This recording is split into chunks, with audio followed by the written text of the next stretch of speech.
Praktisi TV.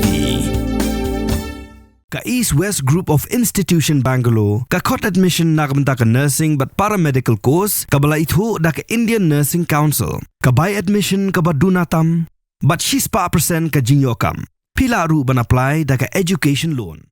Ka Rishika Debnath, ka khana school ka bapuli ha St. Anthony's Higher Secondary School Lime Krashalong. Kabalayo ya ka kerdan third position ha ka top 10 ha ka Examen Higher Secondary School Living Certificate ha ka Commerce Stream ha ka jingpan bana result da ka Meghalaya Board of School Education ha ka Sautari Ujemang Arja Punrio. Kalaong ba manla ka siga pulikot bed shikanta hadu arganta on dalawan na tuition.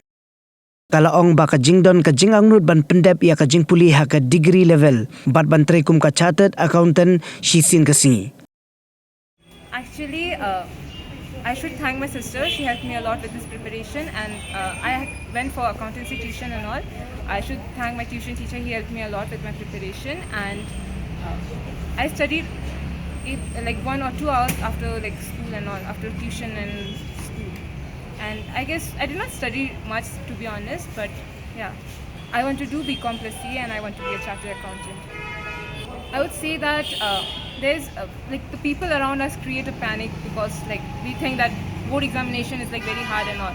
To be honest, it's comparatively easier than the other examination, and with proper preparation you can easily score well. And I would just say that give your 100%, and even like then the marks and the result, they do not matter.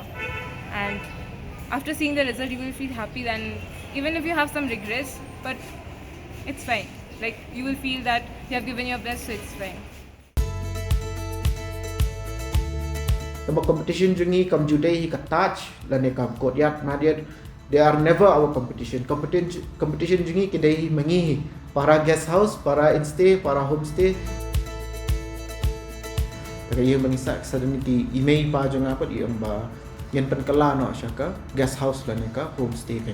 Por bangi penkala ngi ai kerteng ka orange homestay. Pingi sedang sya neka 4 rooms, tang ba neka 4 rooms ni sotho ba mah nomor ni dang kam shu ki rooms ke ni lala ban expand nak daw ka floor jong ki torres kila sedang bod ada ngin sala ban expand jo 10 room at current ni dan khatsan room. Habawan kun kini kita kum mga ngonong mo mga puli for Institute of Hotel Management kun kini ki big companies bawan ship ni kalong big opportunities hingi ki yun bangin yo company ha jaka bangin like shabar bangin tap placement shabar ma ha bangin la dak puli hingi jaka bangin tap shabar ngi la yo ban tap aka state la jong ki tourist ki long la ka jong ka segment ma uba kambet kambiang oleh sa he'll go for touch lane who want that luxury experience oleh touch.